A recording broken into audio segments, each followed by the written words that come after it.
Islam Makhachev, despite being a world-class grappler, is now becoming notorious for his striking game.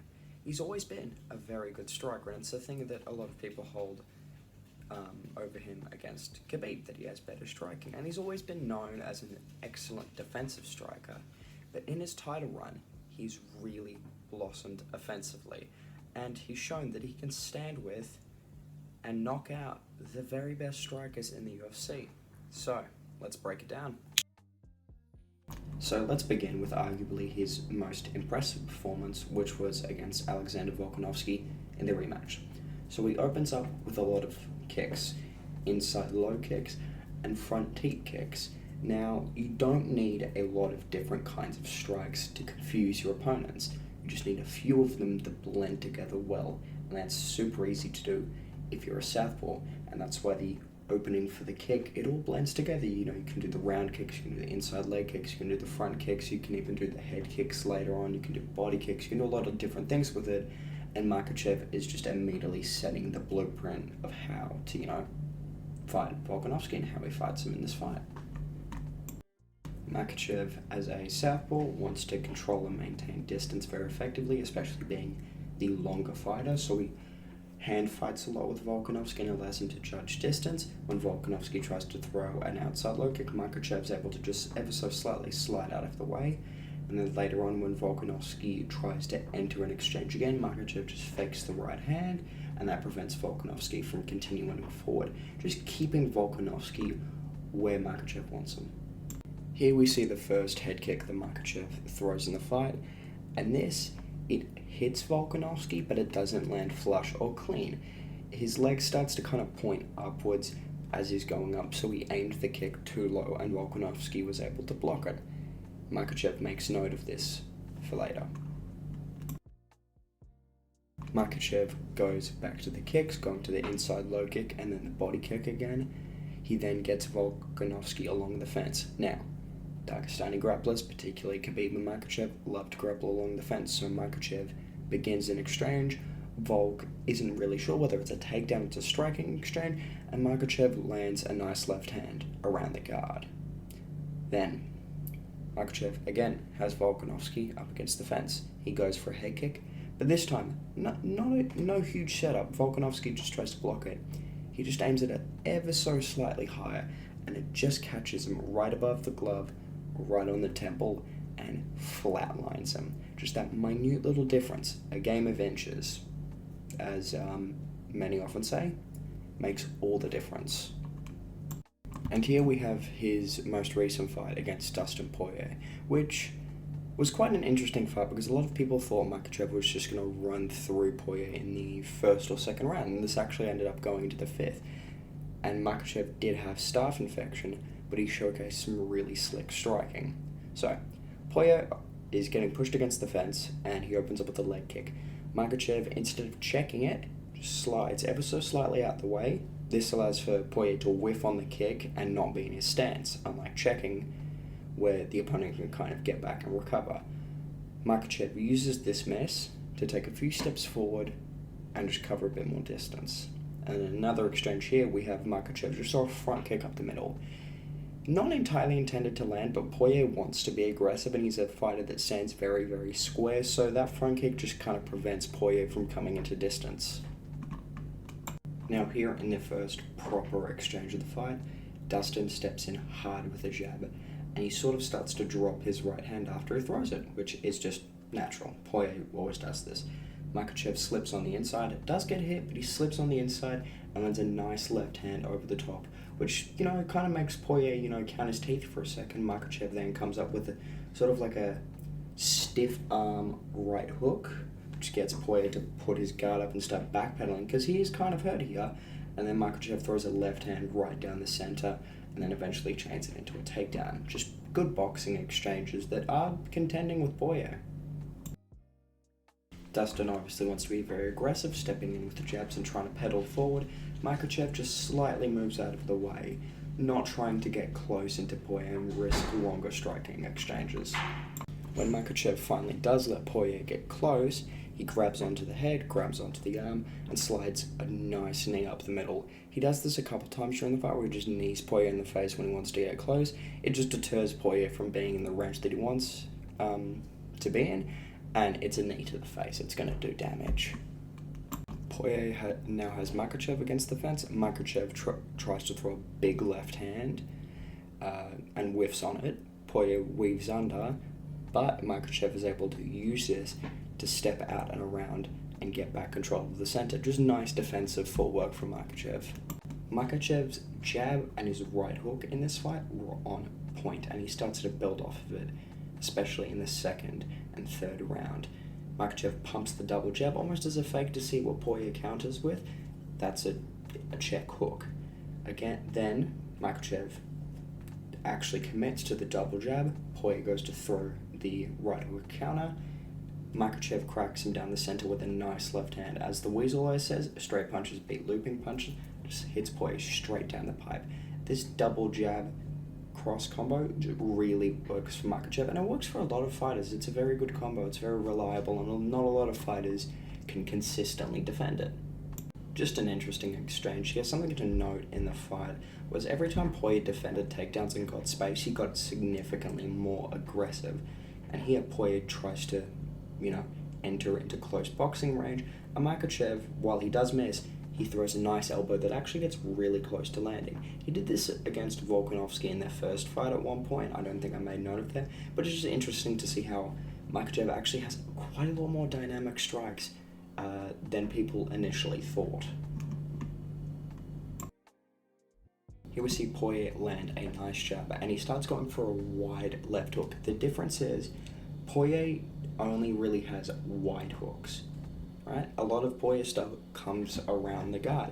He does have good straight punches, but it's either completely straight or completely wide. Tries to throw a wide left hook, and Makhachev throws a stiff-armed right hook around the guard, landing nicely. Poirier then, later on, tries to circle laterally. Makhachev just pops him with a good jab. The jab tends to land pretty well when people are moving laterally, because you can catch them square and you can catch them with their feet more parallel. You saw this Dominic Cruz versus Chito Vera. Chito dropped him with the jab. That's when Cruz was moving laterally. Poirier starts trying to get more aggressive. Makhachev just inching his way backwards, just waiting, not trying to exchange with Poirier just yet. He then explodes into a left hand, leading with the left, and as Poirier's backing up with his chin, a bit high up, he then goes, loads up on a right straight as well. Poirier tends to back away with his hands down, and Makhachev really did capitalize this by just pedaling forward with his combos and just extending out the boxing exchanges when he wanted to. Here we have Poirier try to set up an overhand with the jab. Makhachev slips out of the way, and then as Poirier's going for the big wide overhand, Makhachev just lands one of those cuffing hooks around the guard and slips back. Poirier whiffs on the punch. Makhachev obviously gets out of the way and lands a nice right hook. Now in the third round, Poirier starts defending takedowns, and he starts getting really fired up because he starts to get injured. I know in this fight he partially tore his ACL or a ligament in his knee, his nose was broken, and he tore a rib, and he's fired up and he's just charging forward at Makhachev with his hands down as Makhachev's starting to, look a bit more fatigued. Makhachev, however, as Dustin's charging forward, it lands a nice right hook. Dustin's like, okay, let's exchange, and he plants his feet, and Makhachev lands a nice 1-2 as Dustin's trying to slip, and it's just picture-perfect, accurate punching from Makhachev, staying disciplined when he needs to. If you look at his hands in the exchange, they're always where they need to be, by his face or punching Dustin in his face.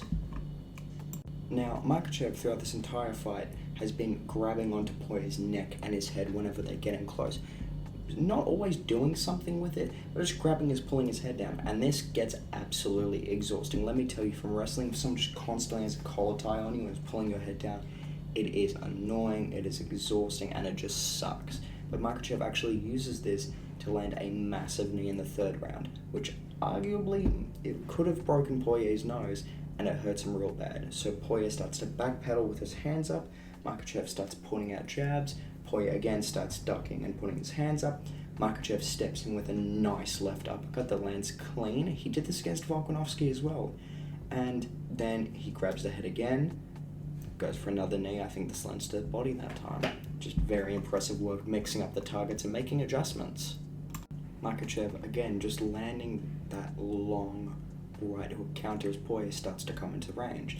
See, this matchup was southpaw versus southpaw, so their right hands are going to be landing quite a lot more, and Makhachev took full advantage of this. Poirier commits with a big left hand. Makhachev slips on the outside and rips a nice right hook to the body. Just picture perfect slip and rip from Makhachev. As the fight went on, Makhachev stopped moving away from Poirier's exchanges and actually started trying to stay in them. Makhachev often would move his head and then weave under. He did this in this exchange. Poirier tries to throw a left uppercut. Makhachev doubles up on the right hook, lands both times, which is very impressive, and then lands a nice left hand as Poirier is trying to duck down and lower his level. Just nice boxing exchanges, good head movement from Makhachev. Poirier then whiffs on a jab as Makhachev just ever so slightly moves out of the way. Makhachev again goes back to the double jab cross and lands clean. Very impressive just counters even when Makhachev is visibly cut open, bruised and battered. Just nice work from Makhachev. Now let's look at the first Volkanovski fight. Makhachev in the first round actually opened up with quite a lot of kicks just to control the space and mix up targets, and I assume that the left high kick and just the left kicks in general were a plan to deal with Volkanovski, as, shorter stance, kicks would naturally, promote someone to stand a bit taller, which is better when you're trying to wrestling. It's why being an offensive kicker and being an offensive wrestler go together so well. That's why you see a lot of Dagestanis like Usman Magomedov and Zabit Magomedsharipov, and even Umar Nurmagomedov, they have really good kicks, and that actually really helps their grappling. Here, Volkanovski starts to get very aggressive as he's landed some good shots on Makhachev so far in the first round. This isn't a technical exchange, however. Volkanovski just charges in and they just start exchanging hooks, and Makhachev is able to drop him with a left hook. But after he drops him, Makhachev immediately goes for the left high kick, and it's too low. Volkanovski blocks it. The foreshadowing is insane. But then Makhachev starts to push forward and he lands a jumping knee to the body. Right? Just perfect switching together of the kicks and the knees and mixing up the targets to the head and body. Just excellent work from Makhachev. Volkanovski, being the shorter fighter, wants to attack Makhachev's body. He throws a right hook and he misses, as Makhachev's defensive footwork is really good. Makhachev loads up on a massive left hand, which rocks Volkanovski bad. Makhachev again follows Volkanovski towards the fence, lands a nice knee, and then he sees Volk trying to change his level as he's afraid of the takedown. Makhachev then steps in with a massive left uppercut, which lands harder than the one that landed on Poirier. I'm surprised that Volk was able to take, but he lands a massive left uppercut on Volkanovski. Just picture perfect shot placement. Again, another exchange that doesn't really get talked about is Volk steps in with a jab and gets very close, and Makhachev actually lands it this time, a nice elbow on the inside that gets Volk's attention and gets him to, be a bit more defensively responsible. Anyway, guys, that was just me breaking down and highlighting some of the fights where Makhachev really did showcase his offensive striking, and his upcoming fight against Arman Sayukin, I actually do think that will be the deciding fighter in that fight, because I believe they are fairly even in the wrestling, and obviously both men have improved, but I feel like Makhachev has come leaps and bounds in his striking, and he can truly strike with the best of them. Obviously I understand, Poirier may use a bit of a scrapper, but Volkanovski to, outstrike him and eventually knock him out in the first round was insane. So, hope you guys enjoyed the breakdown. I know I did. Can't wait for Makhachev's next fight, and enjoy the rest of your day.